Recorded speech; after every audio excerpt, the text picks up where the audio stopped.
El collar de la reina. 2 o 3 veces por año, con motivo de solemnidades importantes, tales como los bailes de la Embajada de Austria o las fiestas nocturnas de Lady Billingston, la condesa de Droux-Soubise se ponía sobre sus blancos hombros el collar de la reina. Era en efecto un famoso collar, el collar legendario que Bonheur y Bassenge, joyeros de la Casa Real, destinaban a la duquesa de Du Barry, que el cardenal de Rohan-Soubise creyó ofrecer a María Antonieta, reina de Francia, y que la aventurera Juana de Valois, condesa de la Motte, desmembró una noche de febrero de 1785 con ayuda de su marido y del cómplice de ambos, Retaux de Villette. A decir verdad, solo la montura era auténtica. Retaux de Villette la había conservado, mientras que el señor de la Motte y su esposa dispersaron a los 4 vientos las piedras brutalmente desprendidas de esa joya. Las admirables piedras tan cuidadosamente escogidas por Bonheur, más tarde en Italia, las vendió a Gastón de Droux-Soubise, sobrino y heredero del cardenal, salvado por él de la ruina cuando se produjo la sensacional bancarrota de Rohan-Gourmien. Y en recuerdo de su tío, volvió a comprar los pocos diamantes que quedaban en poder del joyero inglés Jefferies. Los completó con otros de mucho más inferior, pero de los mismos tamaños, y logró así reconstituir el maravilloso collar en esclava, tal como había salido de las manos de Bonheur y Bassenge. De esa joya histórica se enorgullecieron durante más de un siglo los Droux-Soubise. A pesar de que diversas circunstancias disminuyeron su fortuna, prefirieron reducir su tren de vida en la casa que a deshacerse de la real y preciosa reliquia. En particular, el conde actual tenía un apego a esa joya como puede tenérsele a la mansión paterna. Por prudencia había alquilado una caja fuerte en el banco Credit Lyonnais para guardarla depositada allí. Iba él mismo en persona a buscarla a la tarde del día que su esposa deseaba adornarse con ella, y él mismo también volvía a depositarla en el banco a la mañana siguiente. Aquella noche, en la recepción del Palacio de Castilla, la condesa tuvo un resonante éxito, y el rey Cristián, en cuyo honor se había celebrado la fiesta, comentó su magnífica belleza. Las piedras resplandecían en torno al gracioso cuello, las 1000 facetas de los diamantes brillaban y chispeaban como llamas a la claridad de las luces. Nadie más que ella, tal parecía, hubiera podido llevar con tanta distinción y tanta soltura y nobleza la carga de semejante adorno. Fue un doble triunfo que el conde de Droux saboreó profundamente y del cual se felicitó a sí mismo. Una vez que regresaron a sus habitaciones en su viejo hotel del Faubourg Germain, estaba orgullosa de su esposa y quizás otro tanto de la joya que daba lustre a su casa desde hacía 4 generaciones. Y en ese hecho su esposa encontraba motivo para una vanidad un tanto pueril, pero que constituía en realidad una marca de su carácter altanero. No sin contrariedad, se quitó el collar de los hombros y se lo tendió a su marido, que lo examinó con admiración, como si no lo conociera ya bastante y lo viera por primera vez.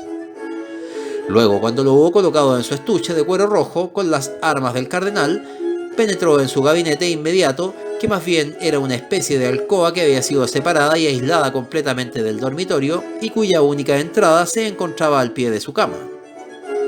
Lo mismo que las otras veces, escondió el estuche colocándolo sobre una tabla bastante alta entre cajas de sombreros y pilas de ropa.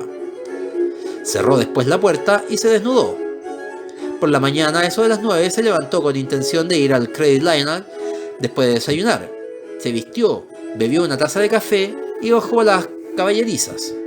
Allí dio órdenes, uno de los caballos le tenía inquieto, mandó que lo hicieran caminar y trotar ante él en el patio. Luego regresó junto a su esposa. La condesa no había abandonado ni un solo instante el dormitorio y estaba peinándose ayudada por su sirvienta. La condesa le dijo: ¿vas a salir? Sí, voy a hacer esa gestión. Ah, en efecto, es más prudente. El conde penetró en el gabinete, pero al cabo de algunos segundos preguntó sin la menor sorpresa: ¿lo has tomado tú, querida? ¿Cómo no? No, yo no he tomado nada. ¿Lo has quitado de su sitio? En absoluto, ni siquiera he abierto esa puerta. El conde apareció en la estancia descompuesto y balbuciendo con voz apenas inteligible. ¿Pero no has sido tú? Entonces... Ella corrió al gabinete y entre ambos buscaron febrilmente, tirando las cajas al suelo y deshaciendo las pilas de ropa. Y el conde repetía: «Es inútil. Cuanto hagamos es inútil. Es aquí, sobre esta tabla donde yo lo coloqué». «Pero puedes haberte equivocado. Es aquí sobre esa tabla y no sobre ninguna otra». Encendieron una lámpara, pues el cuarto era bastante oscuro, y quitaron todas las ropas y todos los objetos que allí se amontonaban. Y cuando ya no quedó nada en el gabinete, tuvieron que reconocer con desesperación que el famoso collar, el collar en esclava de la reina, había desaparecido. Siendo mujer de carácter resuelto, la condesa, sin perder tiempo en vanas lamentaciones, hizo avisar al comisario, señor Valorbe, cuyo espíritu sagaz y clarividente habían ya tenido ocasión de apreciar anteriormente. El comisario fue puesto al corriente de todos los detalles y seguidamente preguntó: «¿Está usted seguro, señor conde, que ninguna persona pudo durante la noche pasar por el dormitorio de ustedes?» «Absolutamente seguro, yo tengo el sueño muy ligero. Es más, la puerta de este dormitorio estaba cerrada con cerrojo. Yo mismo tuve que quitarlo esta mañana cuando mi esposa llamó a su sirvienta». «¿Y no existe ningún otro paso que permita introducirse en el gabinete?» «Ninguno».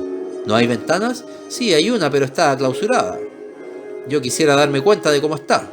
Se encendieron lámparas e inmediatamente el señor Valorbe le hizo observar que la ventana no estaba clausurada, sino solo a media altura por un armario, el cual además no estaba pegado exactamente a la ventana. «Está lo suficiente», replicó el señor de Trox, «para que resulte imposible apartarlo sin hacer mucho ruido». «¿Y a dónde va esa ventana?» «A un patio interior». «¿Y hay todavía otro piso encima de este?» «Dos, pero al nivel de los criados. El patio está protegido por una verja de mallas muy estrecha. Es por eso que aquí hay tan poca claridad».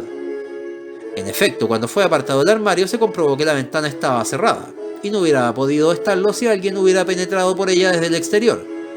A menos, observó el conde, que ese alguien hubiera salido por nuestro cuarto, en cuyo caso usted no hubiera encontrado cerrado el cerrojo de la puerta de este dormitorio. El comisario reflexionó un instante y luego, volviéndose hacia la condesa, dijo: «Entre las personas que la rodean, señora, se sabía que usted llevaría ese collar anoche». «Sí, yo no me he ocultado para ello. Pero nadie sabía, en cambio, que nosotros lo ocultaríamos en ese gabinete». «¿Nadie?» «Nadie, a menos que... Le ruego a usted, señora, que precise.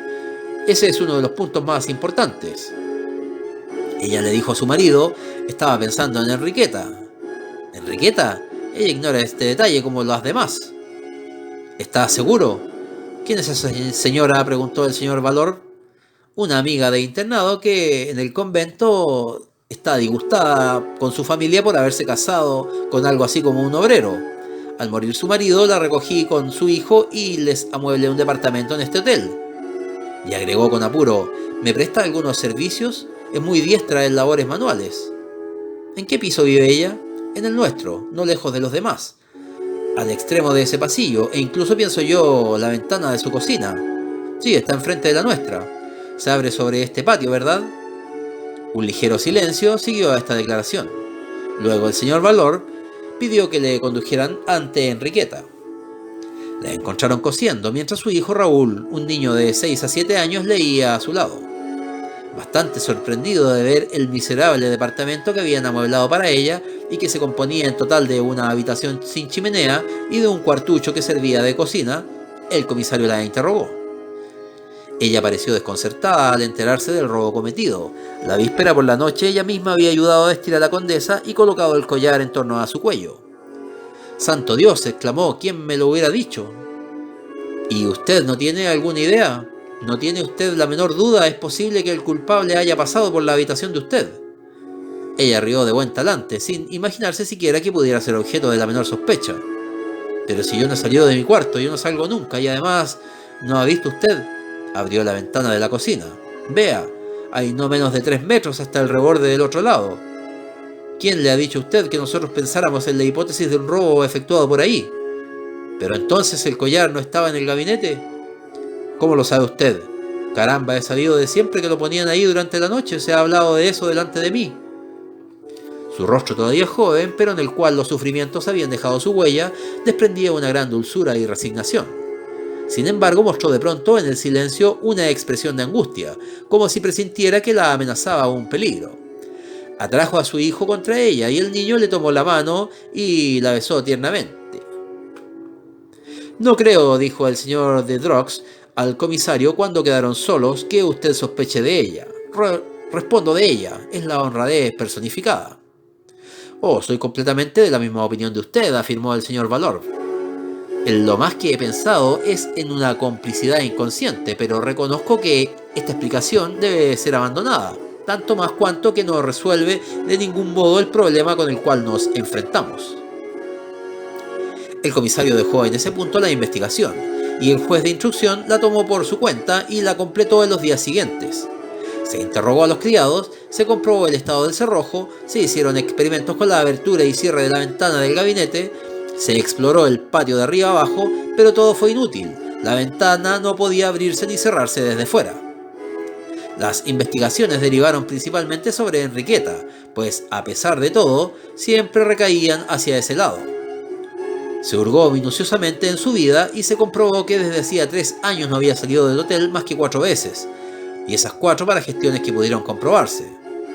En realidad servía de camarera y de costurera a la señora de Drox, la cual se mostraba a su respecto de un rigor sobre el cual todos los criados declararon en forma confidencial. De todos modos, decía el juez de instrucción, que al cabo de una semana llegó a las mismas conclusiones que el comisario, aún admitiendo que supiéramos quién es el culpable, y a eso no hemos llegado todavía, no sabríamos por ello más sobre la forma en que se cometió el robo. A derecha e izquierda se alzan ante nosotros 2 barreras, una puerta y una ventana cerradas. El misterio es así doble. Cómo pudo introducirse una persona y cómo, cosa mucho más difícil, pudo escapar dejando detrás de sí una puerta cerrada con cerrojo y una ventana también cerrada. Al cabo de 4 meses de investigaciones, la idea secreta del juez era esta, que el señor y la señora de Drox, apremiados por necesidades de dinero, habían vendido el collar de la reina y archivó el asunto. El robo de la preciosa joya descargó sobre los Drox Subis un golpe del cual conservaron la marca por largo tiempo. Su situación, al no estar ya apoyada por aquella especie de reserva que constituía tal tesoro, dio lugar a que se encontraran frente a unos acreedores más exigentes y a prestamistas menos propicios. Tuvieron que cortar sus gastos considerablemente, enajenar e hipotecar. En una palabra, aquello hubiera sido su ruina si 2 grandes herencias de parientes lejanos no hubieran venido a salvarlos. A la vez sufrieron también en su orgullo, cual si hubieran perdido un cuartel de sus escudos de nobleza. Y cosa extraña, fue contra su antigua compañera de internado contra quien se volvió la condesa. Sentía contra ella un verdadero rencor y la acusaba abiertamente. Primeramente la relegó al piso de los criados y luego la despidió de la noche a la mañana. Y la vida siguió deslizándose sin que ocurrieran acontecimientos notables. Los condes viajaban mucho.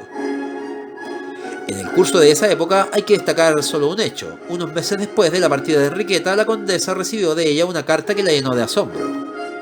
Señora, no sé cómo agradecérselo a usted, puesto que es usted, ¿no es cierto?, quien me ha enviado esto. Solo puede ser usted, ninguna otra persona conoce mi retiro en el fondo de esta pequeña aldea. Si me equivoco, perdóneme y cuando menos reciba la expresión de mi reconocimiento por sus anteriores bondades. ¿Qué quería decir con eso? Las bondades presentes o pasadas de la condesa hacia ella se reducían a muchas injusticias. ¿Qué significaba ese agradecimiento? Al pedirle que se explicara, Enriqueta respondió que se había recibido por correo un pliego sin certificar conteniendo 2 billetes de 1000 francos. El sobre que ella enviaba con su respuesta estaba sellado en París y solo llevaba puesta su dirección trazada con una escritura visiblemente disfrazada. ¿De dónde procedían aquellos 2000 francos? ¿Quién se los había mandado? ¿Y por qué se los habían mandado? Se informó a la justicia, pero ¿qué pista podía seguir aquella entre estas tinieblas? Y el mismo hecho volvió a producirse 12 meses después, y una tercera vez, y una cuarta, y así cada año durante 6 años, con una sola diferencia. Que el quinto y el sexto año la suma fue doblada, lo que permitió a Enriqueta, que había caído enferma súbitamente, el cuidarse en forma conveniente. Otra dificultad. La administración de correos se incautó de una de las cartas a pretexto que no había sido enviada como valores certificados por contener dinero. Pero ya las 2 últimas cartas fueron enviadas conforme al reglamento de correos, la primera fechada en Germain y la otra en Surnez. El remitente firmaba la primera Anquetti y la segunda Pechard. Las direcciones que daba eran falsas. Al cabo de 6 años, Enriqueta murió. El enigma quedó sin resolver. Todos estos acontecimientos son conocidos del público. El suceso fue de los que apasionan a la opinión pública y es un destino extraño el de aquel collar que, después de haber conmocionado a Francia a finales del siglo XVIII, volvió a emocionarla no menos un siglo más tarde. Pero lo que yo voy a decir lo ignora todo el mundo, salvo los principales interesados y algunas otras personas a las cuales el conde pidió que guardaran el secreto más absoluto. Como es probable que un día u otro esas personas falten a su palabra, yo por mi parte no siento escrúpulo alguno en descorrer el velo y así se sabrá al propio tiempo la clave del enigma. La explicación de la carta publicada por los diarios de anteayer por la mañana, carta extraordinaria que añadía, si ello es posible, un poco más de sombra y de misterio a las oscuridades de este drama. Hace de estos 5 años, entre los invitados que almorzaban en casa del señor de Dreux-Soubise se encontraban sus 2 sobrinas y su prima, y entre los hombres el presidente Essaville, el diputado Bochas, el caballero Fiorani, a quien el conde había conocido en Sicilia, y el general y marqués Roussier, viejo camarada del círculo. Después del almuerzo las damas sirvieron el café y los caballeros fueron autorizados a fumar un cigarrillo a condición que no abandonaran el salón. Se charló. Una de las jóvenes concurrentes se divirtió echando las cartas y diciendo la buena aventura.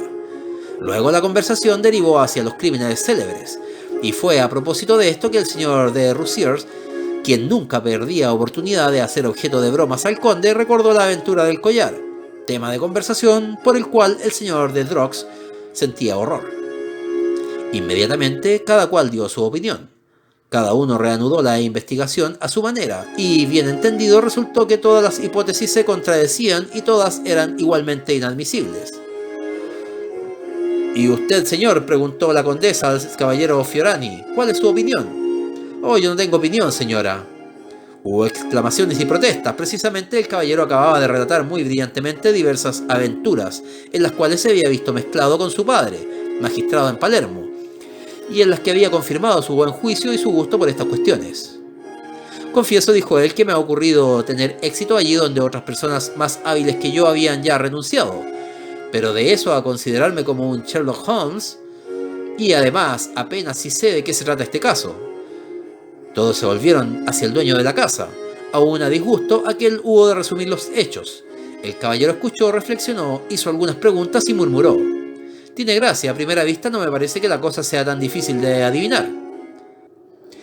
El conde se encogió de hombros, pero las demás personas corrieron a colocarse en torno al caballero y este, con un tono un tanto dogmático, prosiguió: en general, para llegar al autor de un crimen o de un robo es preciso determinar en qué forma ese crimen o ese robo fueron cometidos. En el presente caso nada es más simple, según creo yo, pues nos encontramos enfrentados no a varias hipótesis, sino a una certidumbre única, rigurosa y que se enuncia así: el individuo solo podía entrar por la puerta del dormitorio o por la ventana del gabinete. Pero desde el exterior no se abre una puerta que está cerrada por dentro con cerrojo, entonces tuvo que entrar por la ventana. Pero estaba cerrada y fue encontrada cerrada, declaró con firmeza el señor de Dreux. Para esto, continuó Fiorani, sin tomar en cuenta la interrupción, el individuo solo tuvo necesidad de establecer un puente, colocar una tabla o una escala entre el balcón de la cocina y el reborde de la ventana, y una vez que la pantalla... Pero yo le repito que la ventana estaba cerrada, exclamó el conde con impaciencia. Esta vez Fiorani tuvo que responder. Lo hizo con la mayor tranquilidad, como un hombre a quien una objeción tan insignificante no le turba en absoluto. Yo quiero creer que lo estaba, pero ¿acaso no hay un ventanillo? ¿Cómo lo sabe usted? En primer lugar, eso es casi una regla en los hoteles de esta época, y en segundo lugar, es preciso que así sea, pues de otro modo el robo resulta inexplicable. En efecto, hay un ventanillo, pero está cerrado como la ventana, ni siquiera se le prestó atención. Es un error, porque si se hubiese prestado atención a eso, se hubiese visto evidentemente que había sido abierto. ¿Y cómo?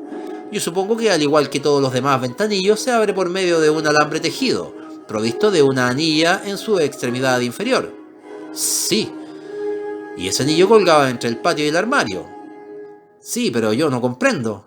He aquí, por una ranura practicada en el cristal, se pudo con ayuda de un instrumento cualquiera, supongamos una barrita de hierro, provista de un gancho, atraer a anilla, tirar de ella y abrir.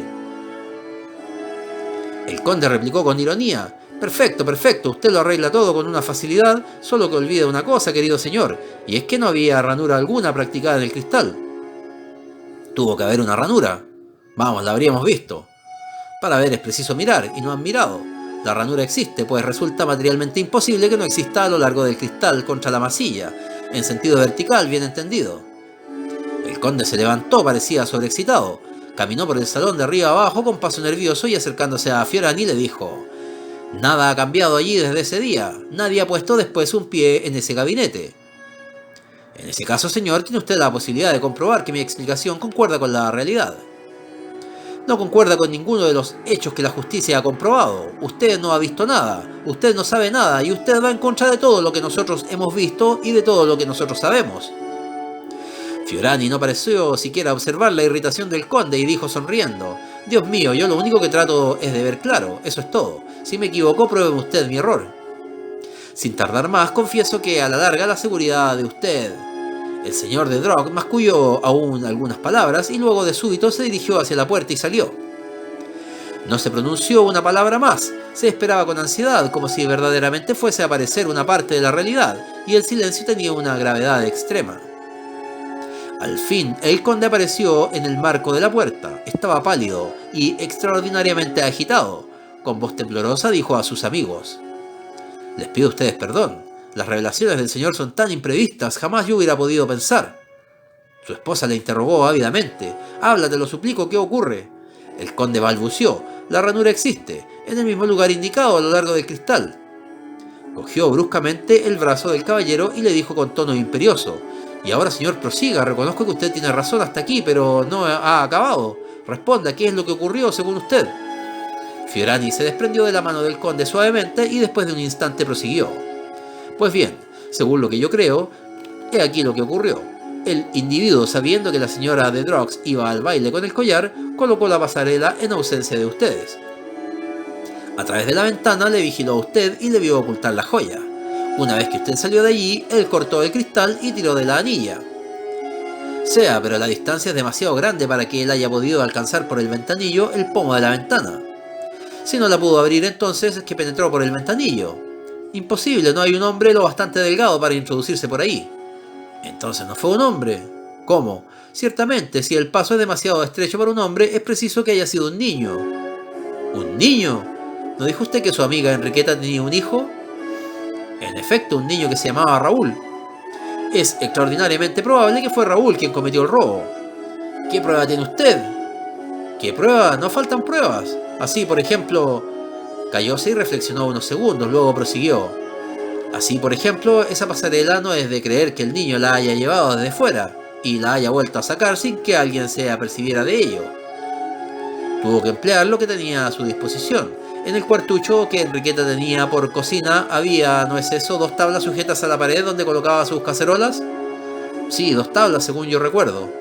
Sería preciso comprobar si esas 2 tablas están fijadas a los pies de madera que las sostienen. En caso contrario, estaríamos autorizados a pensar que el niño las ha desclavado y luego unió la una con la otra.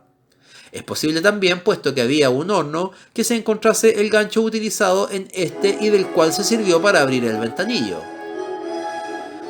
Sin decir una palabra, el conde salió, y esta vez los concurrentes ya no sintieron en absoluto la pequeña ansiedad por lo desconocido que habían experimentado la vez primera. Sabían, y lo sabían de una manera absoluta, que las previsiones de Fiorani eran exactas. Emanaba de aquel hombre una impresión de certidumbre tan rigurosa que le escuchaba como si él dedujera unos hechos de otros, sino cual relatara acontecimientos cuya autenticidad era fácil de comprobar en toda su medida. Y nadie se mostró sorprendido cuando a su vez el conde declaró: fue efectivamente el niño, completamente él, todo lo prueba. ¿Ha visto usted las tablas? ¿El gancho del horno? Los he visto, las tablas fueron desclavadas, el gancho aún está allí. La señora de Drox, su bis, exclamó: fue el niño. Querrán decir más bien que fue la madre. Enriqueta es la única culpable. Ella habrá obligado a su hijo. No, afirmó el caballero, la madre no tuvo nada que ver en eso. Vamos, vivían en el mismo cuarto y el niño no hubiera podido actuar sin que la madre lo supiera. Vivían en el mismo cuarto, pero todo ocurrió en la habitación vecina, de noche y mientras la madre dormía. ¿Y el collar?, preguntó el conde. Hubiera sido encontrado entre las cosas del niño. Perdóneme, el niño salía de casa. Esa misma mañana que ustedes le sorprendieron ante su mesa de trabajo venía de la escuela, y quizás la justicia, en lugar de agotar sus recursos contra la madre, hubiera hecho mejor y hubiera estado mejor inspirada registrando el pupitre del niño y rebuscando entre sus libros de clase. Sea, pero ¿y aquellos 2.000 francos que Enriqueta recibía cada año no constituyen la mejor señal de su complicidad? Si hubiese sido cómplice, ¿le hubiera dado a usted las gracias por ese dinero? Y además, ¿acaso no la vigilaban? En tanto que el niño es libre y tiene toda clase de facilidades para correr a la ciudad más próxima y dirigirse a un revendedor cualquiera y cederle a vil precio un diamante, 2 diamantes, según el caso, bajo la condición que el dinero será enviado desde París, mediante lo cual el trato se repetirá el año siguiente. Un malestar indescriptible oprimía a los de Drox-Soubise y a sus invitados. Verdaderamente, en el tono y en la actitud de Fiorani había algo más que aquella certidumbre que desde un principio había molestado tanto al conde. Había como ironía, una ironía que parecía más bien hostil que simpática y amistosa, conforme hubiera convenido. El conde afectó reírse, dijo: «Todo esto es de un ingenio que me encanta, mis felicitaciones, qué brillante imaginación». No, exclamó Fiorani con la mayor seriedad, «yo no imagino nada, solo evoco unas circunstancias que ocurrieron inevitablemente tal como yo las presento». «¿Y qué es lo que sabe usted?» «Lo que usted mismo me ha dicho. Yo me represento la vida de la madre y del niño allá en el fondo de la provincia. La madre que cae enferma, las artimañas y las invenciones del pequeño para vender las piedras y salvar a su madre o cuando menos endulzarle sus últimos momentos. La enfermedad se la lleva, muere. Pasan los años, el niño crece y se hace hombre, y entonces por primera vez quiero admitir que aquí mi imaginación se da rienda suelta. Supongamos que el niño experimenta la necesidad de volver a los lugares donde vivió su infancia, los ve, vuelve a ver a aquellos que sospecharon de su madre, que la acusaron. Piensen ustedes en el angustioso interés de semejante entrevista en la vieja casa donde se desarrollaron las peripecias del drama. Sus palabras resonaron durante unos segundos en el inquieto silencio, y en los rostros del conde y la condesa se leía un esfuerzo desesperado por comprender y al propio tiempo el miedo y la angustia de comprender. El conde murmuró: «¿Entonces quién es usted?» «Yo, pues, el caballero Fiorani, a quien usted conoció en Palermo y a quien usted ha sido lo suficientemente generoso de invitarle a vuestra casa ya varias veces». «¿Entonces qué significa esta historia?» «Oh, nada en absoluto. Es un simple juego por mi parte. Yo intento figurarme la alegría que el hijo de Enriqueta, si existe todavía, sentiría en deciros que él fue el único culpable, y que lo fue porque su madre era desgraciada al extremo de perder el empleo de criada del que vivía, y porque el niño sufría al ver a su madre desgraciada». Fiorani se expresaba con una emoción contenida, medio erguido y medio inclinado sobre la condesa. No podía caber duda alguna, el caballero Fiorani no era otro que el hijo de Enriqueta. Todo en su actitud y en sus palabras lo proclamaba así. Por lo demás, ¿acaso no era su intención evidente, incluso su voluntad de ser reconocido como tal? El conde dudó. ¿Qué actitud iba a adoptar con respecto a aquel audaz personaje? ¿Llamar a los criados? ¿Provocar un escándalo? ¿Desenmascarar a aquel que antaño le había despojado de la joya, pero hacía ya tanto tiempo? ¿Y quién admitiría esa historia del niño culpable? No, mejor sería aceptar la situación, afectando al propio tiempo el no percibir en absoluto su verdadero sentido. Y así el conde, acercándose a Fiorani, exclamó con regocijo: «Muy divertido, muy curiosa su novela. Le juro a usted que me apasiona, pero según usted, ¿qué se ha hecho ese excelente joven, ese modelo de hijo? Espero que no se haya detenido en tan hermoso camino». «Oh, ciertamente que no». «¿Verdad que no? Después de semejante principio, apoderarse del collar de la reina a los 6 años, el célebre collar que ambicionaba María Antonieta». «Y apoderarse de él», observó Fiorani, secundando el juego del conde, «sin que le costase el menor inconveniente, sin que nadie tuviese la idea de examinar el estado de los cristales o de darse cuenta que el reborde de la ventana estaba demasiado limpio, porque él lo había limpiado para borrar toda huella de su paso sobre el grueso polvo antes allí acumulado». «Confiese usted que había para trastornar la cabeza de un chico a su edad. ¿Acaso es eso tan fácil? ¿Acaso basta con solo querer y tender la mano? Palabra, lo que él hizo». «Y él tendió la mano». «Las 2 manos», prosiguió el caballero riendo. Todos experimentaron como un escalofrío. ¿Qué misterio ocultaba la vida del pseudo Fiorani?